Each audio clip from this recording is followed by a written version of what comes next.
Good morning बच्चों, कैसे हैं आप सब लोग। आशा करते हैं कि सभी बच्चे अच्छे होंगे।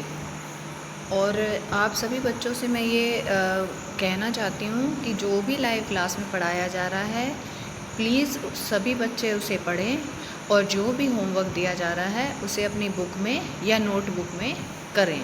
ठीक है, तो आज हम पढ़ रहे हैं चैप्टर अपना चांद वाली अम्मा हम पढ़ रहे थे। आज उसके क्वेश्चन आंसर्स कर रहे हैं। सभी बच्चे अपनी पेज में बुक में पेज नंबर 23 निकालेंगे।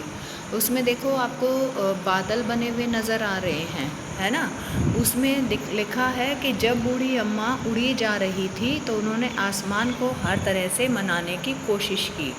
तो उसमें है कि उसने क्या क्या कहा होगा। जब कोई हमारी बात नहीं मानता है तो हम उसे तरह तरह से मनाने की कोशिश करते हैं। मतलब कभी हम उसे घबरा कर बोलते हैं, कभी डर के बोलते हैं, कभी उसे गुस्से में डांट कर बोलते हैं, कभी कुछ सोच समझ कर बोलते हैं कि शायद मेरी बात मान ले।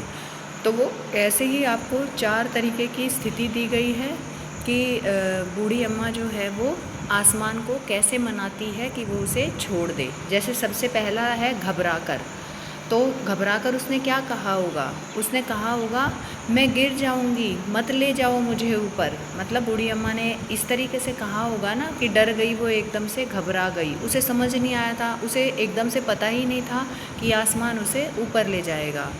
अब गिड़गिड़ा कर उसने कहा होगा, जब वो बार बार परेशान कर रहा होगा आसमान, तो उसने गिड़गिड़ा कर कहा होगा मुझे छोड़ दो, छोड़ दो ये मुझ बुढ़िया को, मुझे रहने दो, है ना। अब देखो तीसरा बादल गुस्से से, जब उसने देखा कि गिड़गिड़ा कर और घबरा कर कुछ उसकी बात का कोई असर नहीं हो रहा है, तो उसने गुस्से से कहा होगा मैं तुम्हें सबक सिखाती हूँ।